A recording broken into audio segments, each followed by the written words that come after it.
آمین۔ صدق اللہ العظیم۔ قرآن مجید کا خلاصہ میں نے کئی سال یہاں بیان کیا ہے۔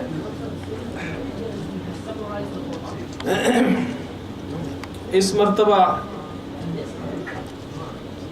حضرت مولانا جناب قاضی صاحب، قاضی احمد صاحب، انہوں نے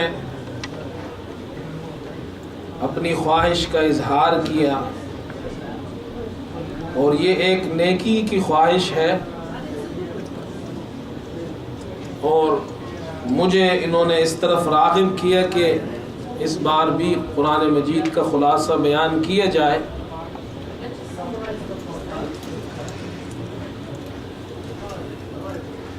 انشاءاللہ کوشش ہوگی کہ مختصر وقت میں روزانہ کم از کم ایک سپارہ آپ کے سامنے بیان ہو، خلاصہ،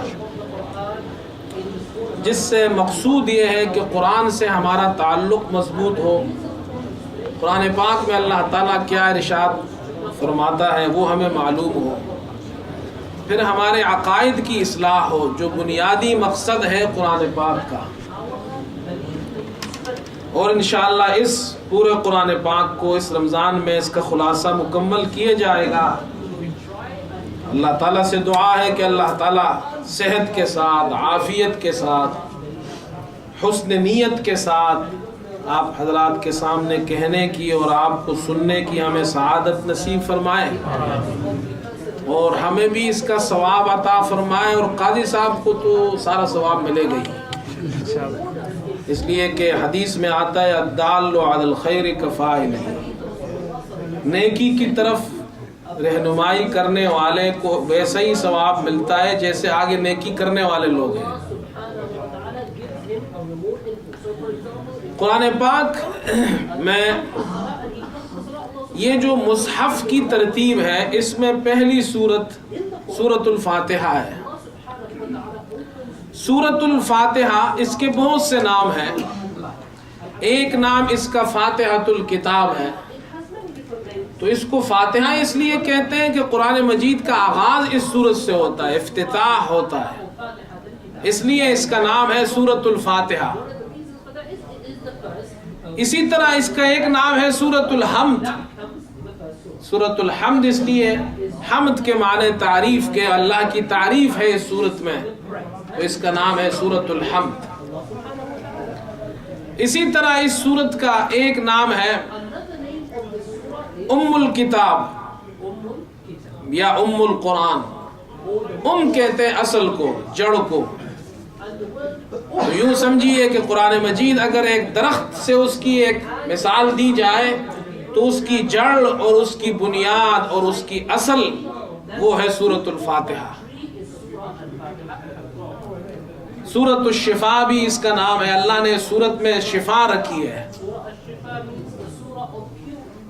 اچھی نیت کے ساتھ، اللہ پر اعتماد اور بھروسے کے ساتھ مسلمان اس سورت کو پڑھ کر، بیمار اگر اس کو پڑھے تو شفایاب ہو جاتا ہے، بیمار پر پڑی جائے تو بیمار شفایاب ہو جاتا ہے۔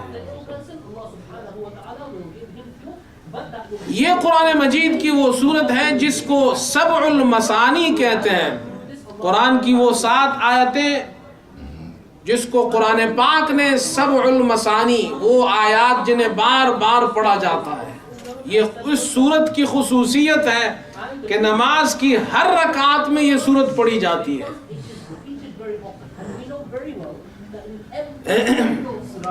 اس سورت میں اللہ تعالیٰ نے قرآن مجید کے جتنے مضامین ہیں وہ اجمالاً سورہ فاتحہ میں بند کر دیے ہیں۔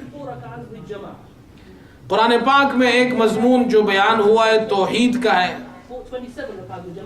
اسی طرح دوسرا مضمون بیان ہوا ہے رسالت کا، تیسرا مضمون بیان ہوا ہے قیامت کا۔ یہ 3 اصل الاصول کہلاتے ہیں۔ یہ ایسے مضامین ہیں کہ رسول اللہ صلی اللہ علیہ وسلم نے مکی دور میں، جو بہت ہی مشکل دور تھا، اس دور میں بھی قرآن مجید کی جتنی آیتیں اتری ہیں یہ 3 مسئلے اس میں ضرور بیان ہوئے ہیں. توحید کا مسئلہ اللہ ایک ہے، یہ آپ نے نہیں چھوڑا، اس پہ کوئی کمپرومائز نہیں ہے. یہ پہلے دن سے ہی اس مسئلے کا آغاز ہے. نماز تو بہت بعد میں اتری ہے، روزہ، زکوٰۃ، حج، لیکن توحید کا آغاز پہلے دن سے ہے. جب رسول اللہ صلی اللہ علیہ وسلم پہاڑ پہ چڑھے اور آپ نے اپنی قوم سے خطاب کیا تو پہلا جملہ آپ کی زبان سے یہ نکلا تھا، یا ایھا الناس قولوا لا الہ الا اللہ تفلحوا. اے لوگوں، لا الہ الا اللہ کا اقرار کر لو، تم کامیاب ہو جاؤ گے. اور ہم تاریخ میں پڑھتے ہیں، رسول اللہ صلی اللہ علیہ وسلم کی سیرت میں بھی پڑھتے ہیں، مشرکین نے بڑی کوشش کی، یہاں تک کہ انہوں نے کہا اگر آپ کی اس مشن کا مقصد حکومت حاصل کرنا ہے تو ہم آپ کو اپنا حکمران بنا دیتے ہیں. اگر آپ کا مقصد کسی عورت سے شادی کرنا ہے تو عرب کی سب سے خوبصورت، سب سے بڑے خاندان میں آپ کی شادی کرا دیتے ہیں. اگر آپ کو مال چاہیے تو مال دے دیتے ہیں. یہ مسئلہ چھوڑ دیجئے. آپ صلی اللہ علیہ وسلم نے اپنے چچا سے ارشاد فرمایا، جب انہوں نے چچا جان کو شکایت لگائی تو آپ نے فرمایا ان لوگوں سے کہہ دو اگر یہ میرے ایک ہاتھ پہ سورج اور دوسرے ہاتھ پہ چاند بھی رکھ دے تب بھی میں اس مسئلے سے باز نہیں آؤں گا. کمپرومائز توحید پہ پیغمبر نے نہیں کیا. یہاں تک کہ مشرکین نے کہا اچھا ایسا کیجئے، آپ جو کرتے ہیں کیجئے، یہ جو ہمارے بت ہیں ان کو برا بلا نہ کہو. آپ اللہ کی توحید کی دعوت دیں کہ سچا اللہ ایک ہے، اس کے ساتھ کوئی شریک نہیں، لیکن یہ جو آپ کہتے ہیں نا کہ 360 جو بیت اللہ کے آس پاس ہے یہ کچھ نہیں کر سکتے ہیں، یہ نہ کہو. اس سے ہمارے بتوں کی توہین ہوتی ہے، ہمارے خداؤں کی توہین ہوتی ہے، یہ نہ کہو. تو رسول اللہ صلی اللہ علیہ وسلم نے کہا نہیں، یہ تو میں کہوں گا، اس لیے کہ اسلام کا آغاز ہی لا الہ سے ہوتا ہے. سارے جھوٹے خداؤں کی نفی کرنے کے بعد ہی سچا خدا ملتا ہے. انہوں نے کہا اچھا ایسا کرو، آپ 1 سال آپ ہمارے خداؤں کی عبادت کریں، 1 سال ہم آپ کے خدا کی عبادت کریں گے. تو رسول اللہ صلی اللہ علیہ وسلم نے کہا ایسا بھی نہیں ہو سکتا. انہوں نے کہا اچھا ایسا کریں کہ آپ کچھ بھی نہ کریں، آ کر صرف ہمارے جو بت ہیں اس پر ہاتھ رکھ دیں. تو رسول اللہ صلی اللہ علیہ وسلم نے فرمایا یہ بھی نہیں کرتا میں. تو الحمدللہ رب العالمین، سب سے پہلے اللہ کی حمد ہے. دنیا کے اندر جتنی تعریفیں ہیں یہ اللہ رب العالمین کے لیے روا ہے، وہی اس کا سزاوار ہے، وہی اس کا حقدار ہے. حمد اور تعریف کا حقدار اور کوئی نہیں ہے. الرحمن الرحیم. دیکھو آپ لوگ جب یہاں غیر مسلموں کے ساتھ ملتے ہیں نا، اٹھتے ہیں بیٹھتے ہیں، تو ان سے یہ کہو ہم اس کتاب پر ایمان رکھتے ہیں جس کا آغاز اللہ کے نام سے ہوتا ہے جو رحمان اور رحیم ہے. تو قرآن مجید کا آغاز ہی رحمان اور رحیم سے ہے. اچھا یہ رحمان اور رحیم کا کیا مطلب؟ بڑا مہربان، نہایت رحم والا. انگریزی میں کیا ترجمہ کرتے ہیں؟ the most beneficent and merciful. یہ انگریزی میں ترجمہ ہے لیکن عربی کے ترجمے تک پہنچ نہیں سکتا.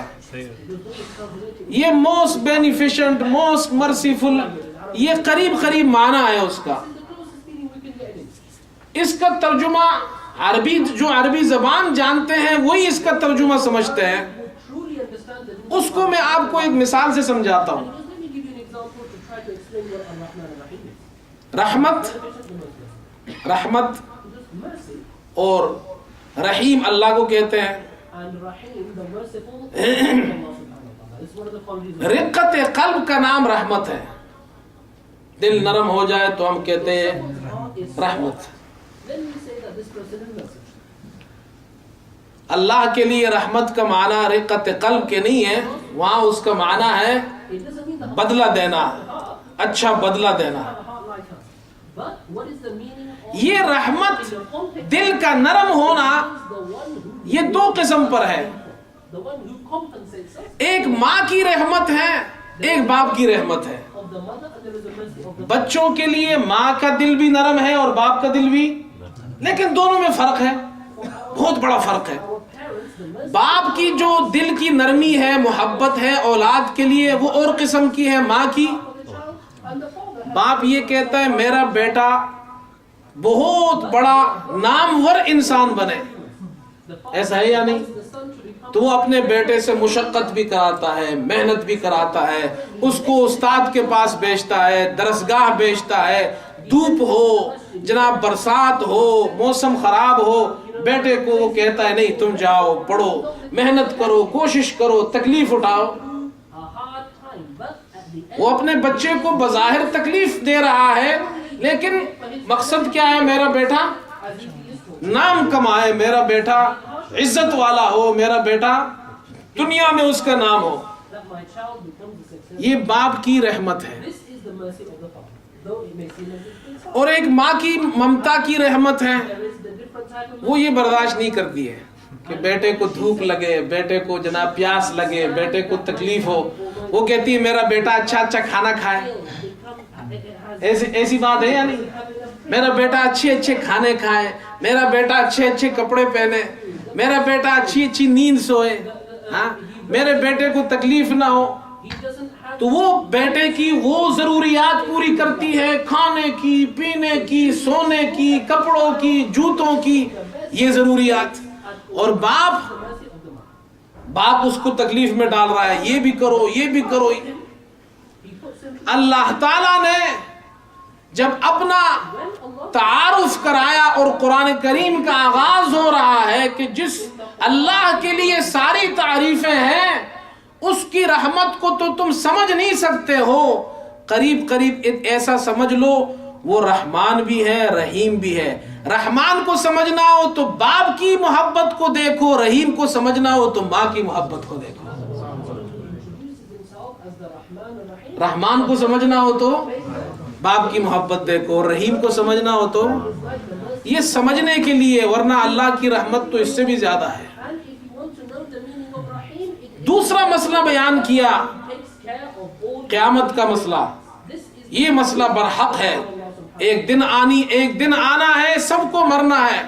مالک یوم الدین، اس یوم الدین، یوم الجزا، جس دن اللہ بدلہ دے گا، اس کا مالک اللہ ہے، اس کا بادشاہ اللہ ہے. اس کو سمجھنے کے لیے یوں سمجھو کہ دنیا میں انسان جب بچہ ہوتا ہے تو اپنی ضروریات ماں باپ سے پوری کراتا ہے. بچے کو تکلیف ہو تو ماں کے پاس بھاگتا ہے. ایسی بات ہے یا نہیں؟ اچھا، بچہ جب پیدا ہوتا ہے تو اللہ تعالیٰ نے اپنی صفت ربوبیت جو رب ہے، اس کا مظہر اللہ پاک نے بچپن سے ہی انسان کو سکھایا ہے. ہر بچہ ہو، کوئی بھی ہو دنیا کا، وہ جب روتا ہے نا، بچہ پیدائش کے وقت کیا کام کرتا ہے؟ ہر بچہ دنیا میں آتا ہے تو روتا ہے. جو نہ روئے تو اس کو دائی رلاتی ہے. ایسی بات ہے یا نہیں؟ دائی، ہم دائی کہتے ہیں، یہاں اس کو نرس کہتے ہیں، ہمارے یہاں اس کو دائی کہتے ہیں. وہ دائی اس کو رلاتی ہے کہ رو بچہ، تیرے لیے رونا اچھا ہے، رونے سے ہی زندگی ملے گی، اور اگر نہ روئے تو آواز نہ نکلے تو مر جاتا ہے. ہر بچہ روتا ہے. اللہ اپنی صفت ربوبیت کو دکھاتا ہے. جیسے ہی ماں کی گود میں جاتا ہے، ماں کی پستان کو چوسنے لگتا ہے، اس بچے کو آرام آ جاتا ہے. اللہ فرماتے ہیں جس رب کی ربوبیت کا یہ مظاہرہ تم روزانہ دیکھتے ہو کہ اس اللہ کی صفت ربوبیت کا ایک مظہر، ایک مثال یہ ہے کہ اللہ نے ماں کی ممتا میں یہ محبت رکھی ہے کہ اس ناسمجھ بچے کو بھی سکون مل جاتا ہے. تو اس اللہ کے جو رب ہے ساری دنیا کا، اس کی رحمت کتنی زیادہ ہوگی، کتنی رحمت ہوگی اس کی. تو ماں اور باپ میں انسان کھو جاتا ہے تو اللہ سے تعلق ہوگا تو کتنی رحمت ہوگی اللہ کی. تو انسان اپنی ضرورت پوری کرتا ہے ماں باپ سے. جب بڑا ہو جائے پھر ضرورت ہو تو کہاں جاتا ہے؟ بادشاہ کے پاس. اللہ تعالیٰ فرماتے ہیں مالک یوم الدین، سب سے بڑا بادشاہ اللہ ہے، اور تمہیں جو بھی کام ہو اس بادشاہ سے اپنا تعلق قائم کرو، اور جب بادشاہ کے غلام بن جاؤ تو ایاک نعبد و ایاک نستعین، تو یہ اقرار کرو ہم تیری ہی عبادت کرتے ہیں، تجھ ہی سے مدد، یعنی اب کسی اور کی بادشاہت نہیں مانتے، ہم کسی اور کی خدائی نہیں مانتے، کسی اور کو اپنا خدا نہیں مانتے، تجھے ہی اپنا خدا مانتے ہیں، رب مانتے ہیں۔ جب مان لیا اللہ کو کہ اللہ ہمارا رب ہے، ہمارا خالق ہے، تو اہدنا الصراط المستقیم، سب سے پہلی دعا، سب سے پہلی دعا انسان کیا مانگتا ہے جب اللہ سے اس کا تعلق ہو جائے؟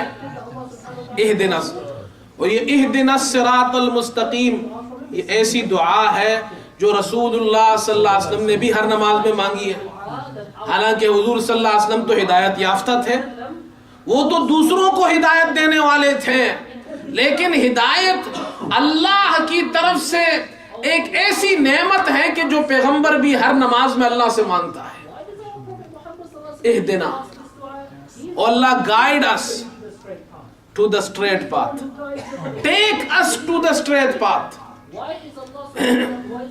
یہ بہت سے لوگ کنفیوز ہیں، جب ان کو دین کی بات بتاتے ہیں تو وہ کہتے ہیں I don't need to know this from you, I already know this۔ وہ کہتے ہیں ہمیں پتہ ہے، ایسی بات نہیں ہے۔ کیا پیغمبر ہدایت پہ نہیں تھا؟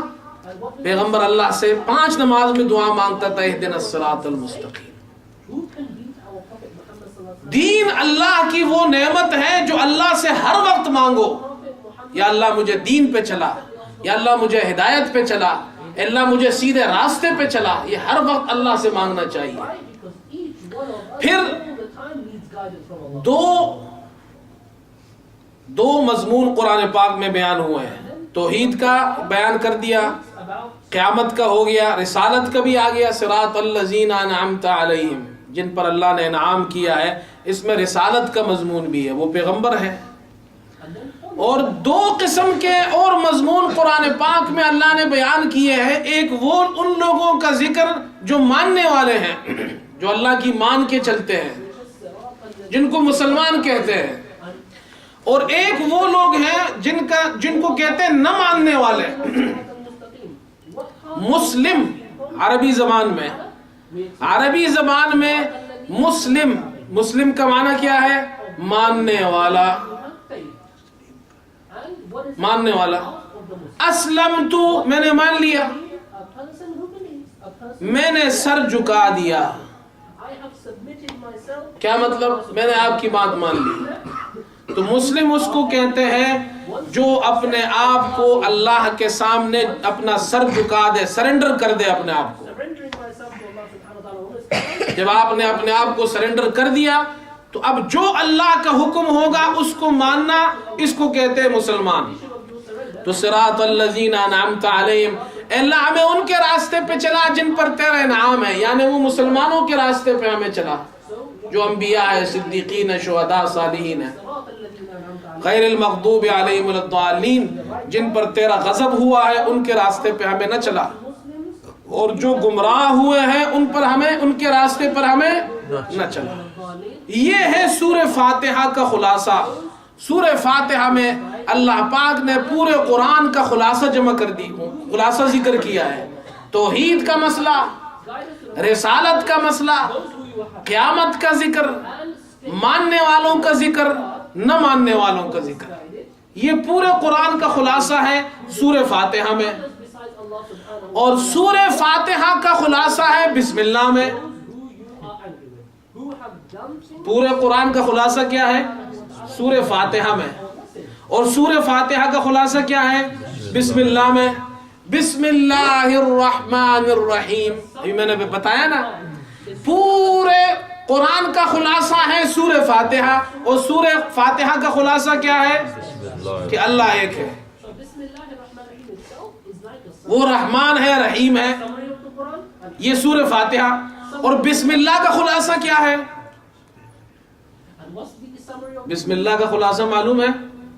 جو بسم اللہ کے شروع میں بے ہے، بے، یہ جو با ہے نا، با، بی، بی اصل میں ہے اسم، اسم، اسم یہ ناؤن ہے، اسم، اور اس کے ساتھ لگی ہے با، بسم اللہ، تو اصل میں ہے اسم اللہ کے نام کے ساتھ. تو یہ با، اس با کو عربی زبان میں یہ جو با ہے، جن لوگوں نے عربی گرامر پڑھی ہے، یہ با بہت سے معنی کے لیے آتا ہے. سمجھ میں آئی بات؟ سمجھ میں آ رہی ہے؟ وہ با کتنے معنوں کے لیے آتا ہے؟ بہت سے معنوں کے لیے آتا ہے.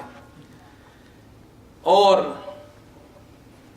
ایک معنی اس کا آتا ہے کہ با آتی ہے الصاق کے لیے، ملانے کے لیے. بات سمجھ میں آئی؟ ملانے کے لیے آتی ہے با.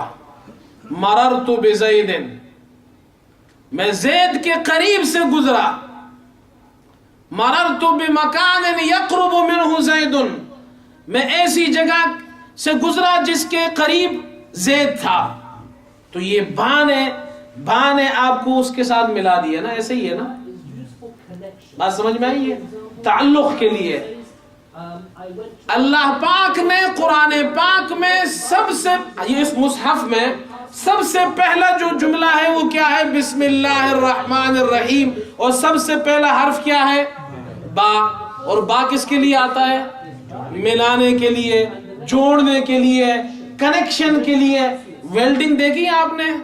یہاں تو آپ لوگوں نے نہیں، پاکستان میں تو یہ لوہے کو لوہے کے ساتھ ویلڈ کرتے ہیں نا، تو آنکھوں پہ ایسے کالا چشمہ پہن کے پھر اس کو ویلڈ کرتے ہیں.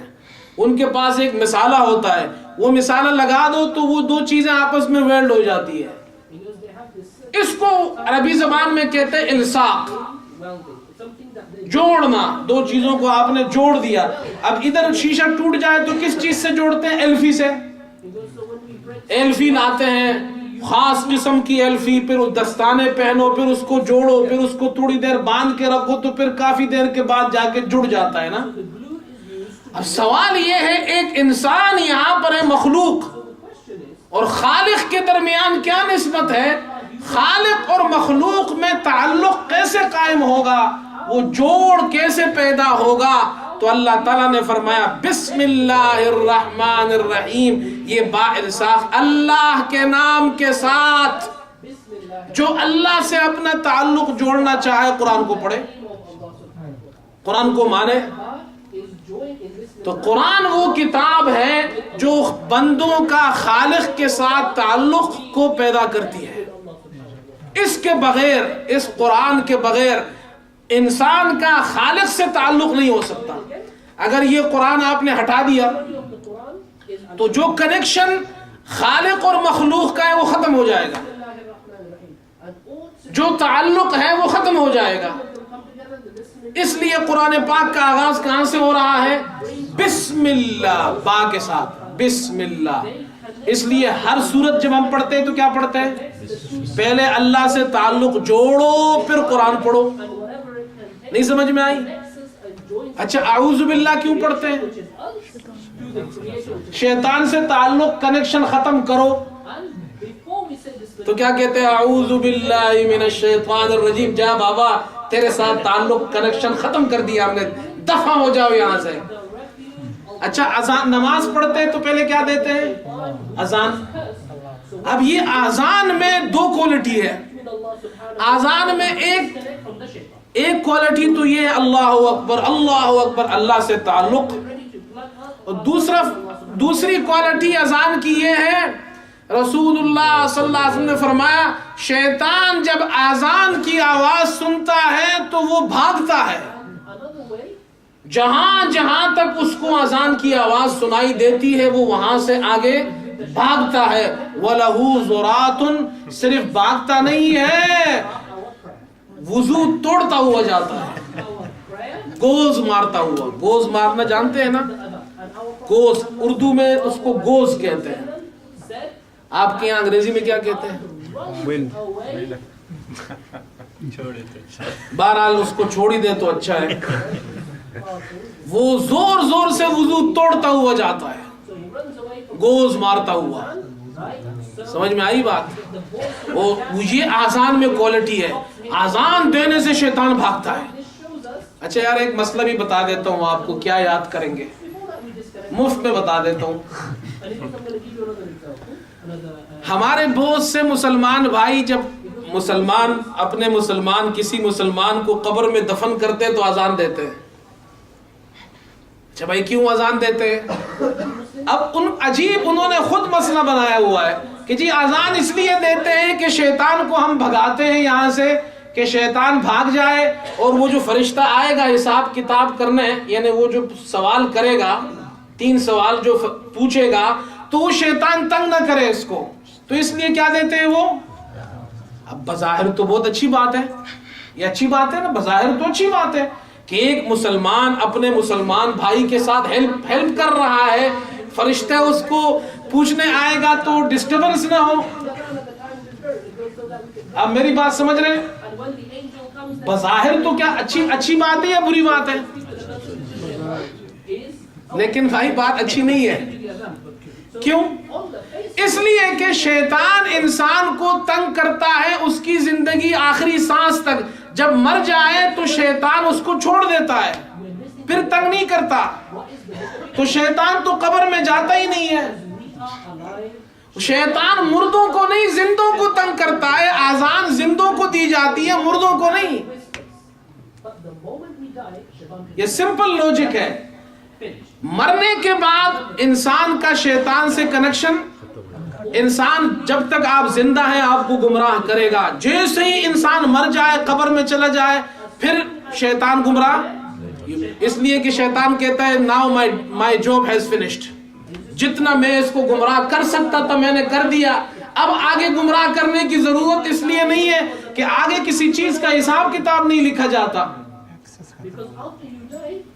بات سمجھ میں آئی؟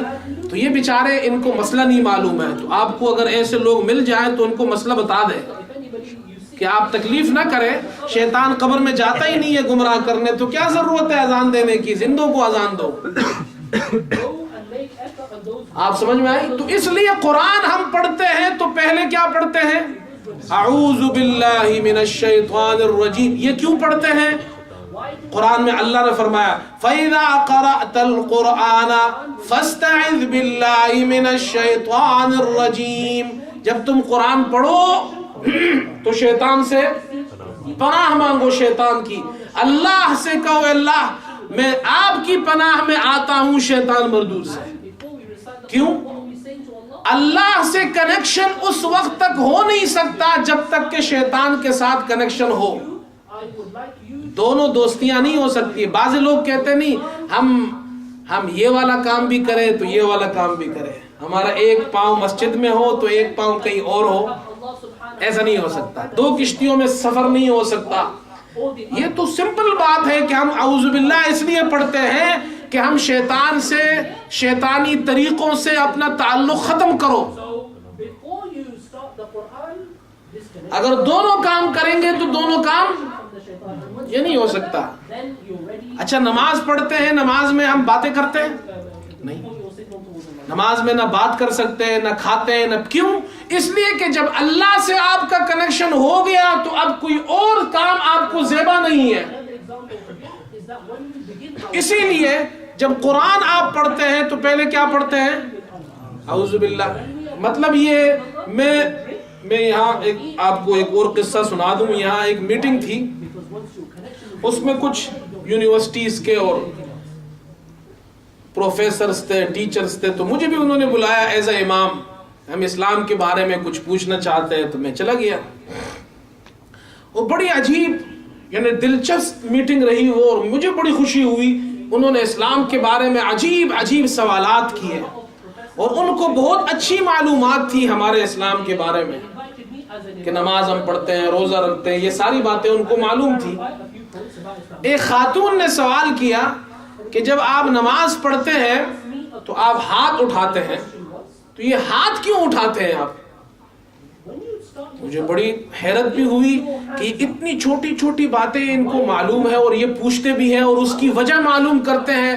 جبکہ آج تک کسی مسلمان نے مجھ سے نہیں پوچھا کہ مولوی صاحب ہم جو نماز پڑھتے ہیں یہ ہاتھ کیوں اٹھاتے ہیں؟ اٹھاتے ہیں نا ہاتھ، اللہ اکبر، ہاتھ پہلے کانوں تک لے جاتے ہیں اور پھر آگے ہاتھ لا کر اس کو باندھ دیتے ہیں اور کیا کہتے ہیں؟ اللہ اکبر۔ تو خاتون کو میں نے یہی مسئلہ بتایا کہ یہ اصل مسئلہ یہ ہے کہ جب تک ہمارا کنیکشن دنیا سے ختم نہ ہو اور اللہ سے کنیکشن شروع نہ ہو، نماز نہیں ہوتی۔ اور اس کنیکشن کو ختم کرنے کے لیے ہمیں دو کام کرنے پڑتے ہیں، ایک زبان ہلانی پڑتی ہے، ایک پریکٹیکل کچھ کرنا پڑتا ہے۔ اب پریکٹیکل ہم دنیا سے جان کیسے چھڑائیں؟ تو اللہ نے ہمیں، رسول اللہ صلی اللہ علیہ وسلم نے طریقہ بتایا، یوں کہو، دیکھو یہ ہاتھ یوں اٹھاؤ، ساری دنیا میں نے پیچھے پھینک دی، ساری دنیا میں نے پیچھے پھینک دی، سارے تعلقات میرے ختم۔ اب باپ بھی بلائے تو ختم، ماں بھی بلائے تو ختم۔ اب کوئی سلام کرے گا تو جواب نہیں دوں گا، کچھ بھی ہو جائے میرا سارا کنیکشن ختم۔ تو ہاتھ سے یوں کرتا ہے، سارے کنیکشن ختم، پھر کہتا ہے اللہ اکبر، اے اللہ تو سب سے بڑا ہے، سب چھوٹے ہیں، ان سے کنیکشن ختم، تجھ سے کنیکشن شروع۔ میں نے کہا ہم نماز میں یہ اس لیے کرتے ہیں۔ اسلام میں ایک ایک چیز میں آپ دیکھیں تو اتنا حسن ہے، اتنی خوبی ہے اس کی، آپ حیران رہ جائیں گے۔ تو میں جو ابھی خلاصہ تو شروع نہیں ہوا، ابھی تو سورہ فاتحہ کا ہی خلاصہ میں نے بیان کیا ہے، یہ سب سمجھانے کے لیے کہ قرآن وہ کتاب ہے جو ہمارا آپ کا تعلق اللہ سے اگر بنتا ہے تو قرآن سے بنتا ہے۔ اسی لیے قرآن پاک میں اللہ نے فرمایا وَاعْتَصِمُوا بِحَبْلِ اللَّهِ جَمِيعًا وَلَا تَفَرَّقُوا۔ اللہ تعالیٰ نے قرآن پاک کو رسی کہا ہے، یہ اللہ کی رسی ہے، رسی۔ آپ نے دیکھا ہوگا جب کسی جگہ آگ لگ جائے تو یہ جو فائر فائٹر ہوتے ہیں، یہ ان کے پاس لمبی لمبی سیڑھیاں ہوتی ہے، اور یہ یا تو ان سیڑھیوں سے اوپر جا کے پھر نیچے اندر گھر میں داخل ہوتے ہیں، یا اگر بہت زیادہ خطرناک آگ ہو تو پھر ہیلی کاپٹر پہ سے جا کے نیچے رسی ڈال کر پھر اس سے اترتے ہیں۔ ایسے ہی بات ہے یا نہیں؟ پھر اس رسی میں سے پھر وہ اوپر چڑھاتے ہیں ان پھنسے ہوئے لوگوں کو، آگ میں پھنسے ہوں تو بھی رسی سے اوپر چڑھاتے ہیں، اور اگر دریا وہ طغیانی آ جائے، سیلاب آ جائے، طوفان آ جائے تو بھی وہ رسیاں ڈال کر لوگوں کو نکالتے ہیں۔ ایسی بات ہے یا نہیں؟ اللہ تعالیٰ فرماتے ہیں دنیا میں ہر طرف آگ لگی ہوئی ہے، طوفان ہے، لوگ غرق ہو رہے ہیں۔ اس طوفان سے نکلنے کے لیے جو اللہ تعالیٰ نے جبریل علیہ السلام کے واسطے سے جو رسی نیچے میں پھینکی ہے، جو قرآن کی رسی ہے، وہ یہ رسی ہے، اس سے چمٹ جاؤ، ہر طوفان سے باہر نکل آؤ۔ ورنہ کوئی بھی شخص طوفان سے، آگ سے، جہنم کی آگ سے نکلنے کا ایک ہی راستہ ہے، وہ ہے قرآن۔ تو اس قرآن کا انشاءاللہ آج تو ابھی شروع ہی ہوا ہے، خلاصہ سورہ فاتحہ کا روزانہ بیان ہوگا انشاءاللہ 1 سپارہ، تو آپ آئیں گے سننے؟ سنیں اس کو، دیکھو اللہ ہم سے کیا کہتا ہے قرآن میں۔ اللہ ہمیں عمل کی توفیق عطا۔ اللہم انا نسألک الہدی والتقی والعفاف والغنی، نسألک من خیر ما سألک منہ نبیک محمد صلی اللہ علیہ وسلم، ونعوذ بک من شر ما استعاذک منہ نبیک محمد صلی اللہ علیہ وسلم، وانت المستعان وعلیک البلاغ ولا حول ولا قوة الا باللہ العلی العظیم صلی اللہ تعالی۔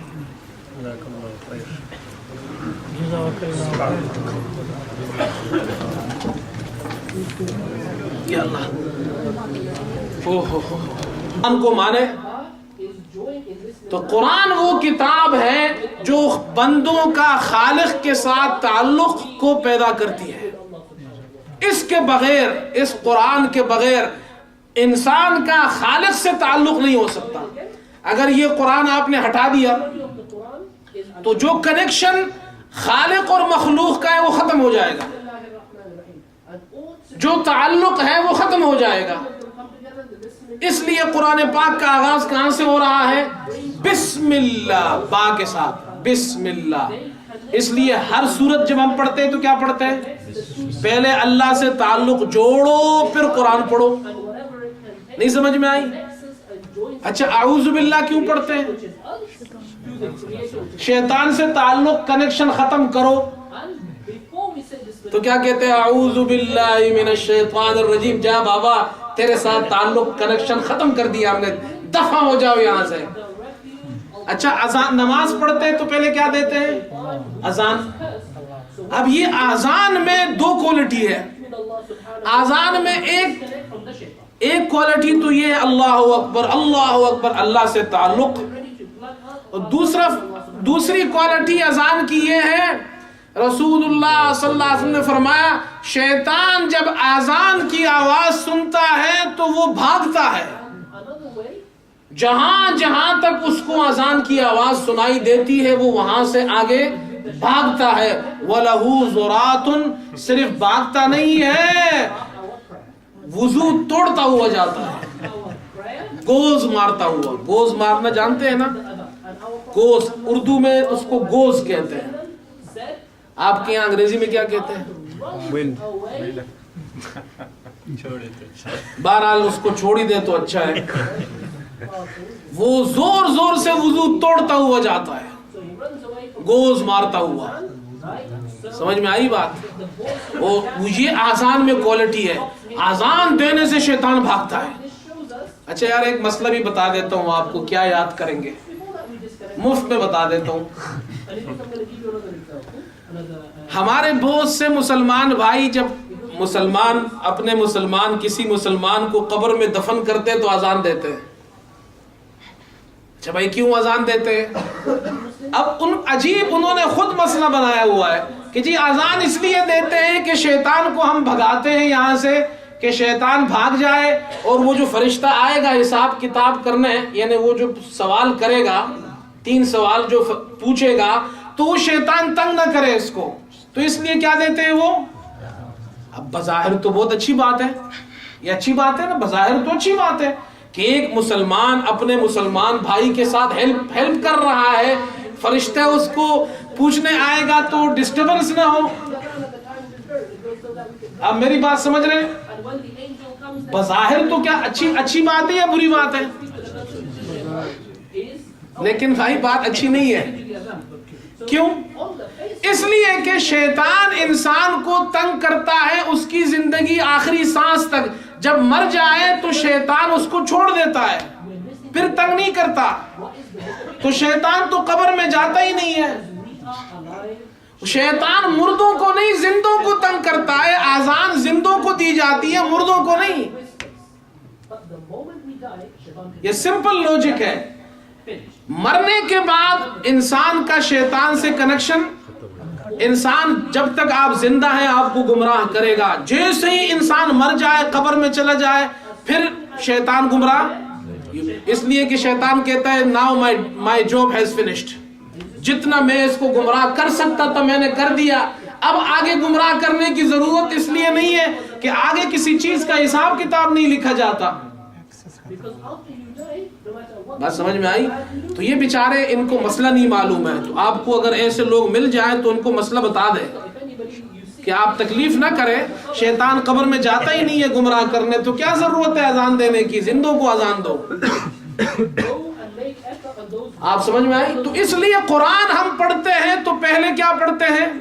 اعوذ باللہ من الشیطان الرجیم. یہ کیوں پڑھتے ہیں؟ قرآن میں اللہ نے فرمایا فَإِذَا قَرَأْتَ الْقُرْآنَ فَاسْتَعِذْ بِاللَّهِ مِنَ الشَّيْطَانِ الرَّجِيمِ.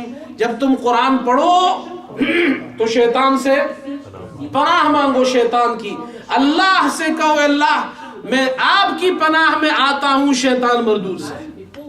کیوں؟ اللہ سے کنیکشن اس وقت تک ہو نہیں سکتا جب تک کہ شیطان کے ساتھ کنیکشن ہو.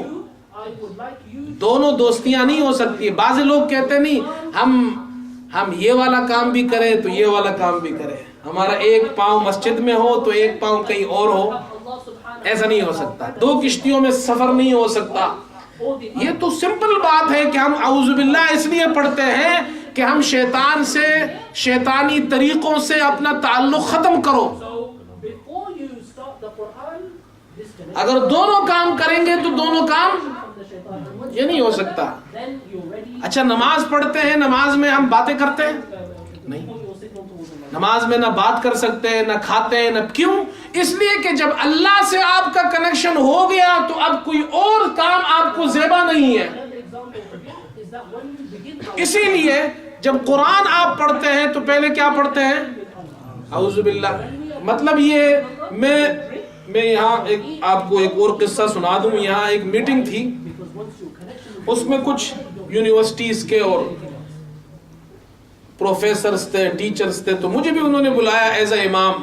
ہم اسلام کے بارے میں کچھ پوچھنا چاہتے ہیں, تو میں چلا گیا. وہ بڑی عجیب یعنی دلچسپ میٹنگ رہی وہ, اور مجھے بڑی خوشی ہوئی. انہوں نے اسلام کے بارے میں عجیب عجیب سوالات کیے اور ان کو بہت اچھی معلومات تھی ہمارے اسلام کے بارے میں کہ نماز ہم پڑھتے ہیں, روزہ رکھتے ہیں, یہ ساری باتیں ان کو معلوم تھی. ایک خاتون نے سوال کیا کہ جب آپ نماز پڑھتے ہیں تو آپ ہاتھ اٹھاتے ہیں, تو یہ ہاتھ کیوں اٹھاتے ہیں آپ؟ مجھے بڑی حیرت بھی ہوئی کہ اتنی چھوٹی چھوٹی باتیں ان کو معلوم ہے اور یہ پوچھتے بھی ہیں اور اس کی وجہ معلوم کرتے ہیں, جبکہ آج تک کسی مسلمان نے مجھ سے نہیں پوچھا کہ مولوی صاحب ہم جو نماز پڑھتے ہیں یہ ہاتھ کیوں اٹھاتے ہیں؟ اٹھاتے ہیں نا ہاتھ. اللہ اکبر. ہاتھ پہلے کانوں تک لے جاتے ہیں اور پھر آگے ہاتھ لا کر اس کو باندھ دیتے ہیں اور کیا کہتے ہیں؟ اللہ اکبر. تو وہ خاتون کو میں نے یہی مسئلہ بتایا کہ یہ اصل مسئلہ یہ ہے کہ جب تک ہمارا کنیکشن دنیا سے ختم نہ ہو اور اللہ سے کنیکشن شروع نہ ہو, نماز نہیں ہوتی. اور اس کنیکشن کو ختم کرنے کے لیے ہمیں دو کام کرنے پڑتے ہیں. ایک زبان ہلانی پڑتی ہے, ایک پریکٹیکل کچھ کرنا پڑتا ہے. اب پریکٹیکل ہم دنیا سے جان کیسے چھڑائیں؟ تو اللہ نے ہمیں, رسول اللہ صلی اللہ علیہ وسلم نے طریقہ بتایا. یوں کہو, دیکھو یہ ہاتھ یوں اٹھاؤ, ساری دنیا میں نے پیچھے پھینک دی, ساری دنیا میں نے پیچھے پھینک دی, سارے تعلقات میرے ختم. اب باپ بھی بلائے تو ختم, ماں بھی بلائے تو ختم. اب کوئی سلام کرے گا تو جواب نہیں دوں گا, کچھ بھی ہو جائے میرا سارا کنیکشن ختم. تو ہاتھ سے یوں کرتا ہے, سارے کنیکشن ختم. پھر کہتا ہے اللہ اکبر, اے اللہ تو سب سے بڑا ہے, سب چھوٹے ہیں, ان سے کنیکشن ختم, تجھ سے کنیکشن شروع. میں نے کہا ہم نماز میں یہ اس لیے کرتے ہیں. اسلام میں ایک ایک چیز میں آپ دیکھیں تو اتنا حسن ہے, اتنی خوبی ہے اس کی, آپ حیران رہ جائیں گے. تو میں جو ابھی خلاصہ تو شروع نہیں ہوا, ابھی تو سورہ فاتحہ کا ہی خلاصہ میں نے بیان کیا ہے, یہ سب سمجھانے کے لیے کہ قرآن وہ کتاب ہے جو ہمارا آپ کا تعلق اللہ سے اگر بنتا ہے تو قرآن سے بنتا ہے. اسی لیے قرآن پاک میں اللہ نے فرمایا وَاعْتَصِمُوا بِحَبْلِ اللَّهِ جَمِيعًا وَلَا تَفَرَّقُوا. اللہ تعالیٰ نے قرآن پاک کو رسی کہا ہے, یہ اللہ کی رسی ہے, رسی. آپ نے دیکھا ہوگا جب کسی جگہ آگ لگ جائے تو یہ جو فائر فائٹر ہوتے ہیں, یہ ان کے پاس لمبی لمبی سیڑھیاں ہوتی ہے, اور یہ یا تو ان سیڑھیوں سے اوپر جا کے پھر نیچے اندر گھر میں داخل ہوتے ہیں, یا اگر بہت زیادہ خطرناک آگ ہو تو پھر ہیلی کاپٹر پہ سے جا کے نیچے رسی ڈال کر پھر اس سے اترتے ہیں. ایسے ہی بات ہے یا نہیں؟ پھر اس رسی میں سے پھر وہ اوپر چڑھاتے ہیں ان پھنسے ہوئے لوگوں کو. آگ میں پھنسے ہوں تو بھی رسی سے اوپر چڑھاتے ہیں, اور اگر دریا وہ طغیانی آ جائے, سیلاب آ جائے, طوفان آ جائے تو بھی وہ رسیاں ڈال کر لوگوں کو نکالتے ہیں. ایسی بات ہے یا نہیں؟ اللہ تعالیٰ فرماتے ہیں دنیا میں ہر طرف آگ لگی ہوئی ہے, طوفان ہے, لوگ غرق ہو رہے ہیں. اس طوفان سے نکلنے کے لیے جو اللہ تعالیٰ نے جبریل علیہ السلام کے واسطے سے جو رسی نیچے میں پھینکی ہے, جو قرآن کی رسی ہے, وہ یہ رسی ہے. اس سے چمٹ جاؤ, ہر طوفان سے باہر نکل آؤ. ورنہ کوئی بھی شخص طوفان سے, آگ سے, جہنم کی آگ سے نکلنے کا ایک ہی راستہ ہے, وہ ہے قرآن. تو اس قرآن کا انشاءاللہ آج تو ابھی شروع ہی ہوا ہے, خلاصہ سورہ فاتحہ کا روزانہ بیان ہوگا انشاءاللہ 1 سپارہ. تو آپ آئیں گے سننے؟ سنیں اس کو. دیکھو اللہ ہم سے کیا کہتا ہے قرآن میں. اللہ ہمیں عمل کی توفیق. اللہم انا نسألک الہدى والتقى والعفاف والغنى نسألک من خیر ما سألک منہ نبیک محمد صلی اللہ علیہ وسلم ونعوذ بک من شر ما استعاذک منہ نبیک محمد صلی اللہ علیہ وسلم وانت المستعان وعلیک البلاغ ولا حول ولا قوة الا باللہ العلی العظیم صلی اللہ تعالی.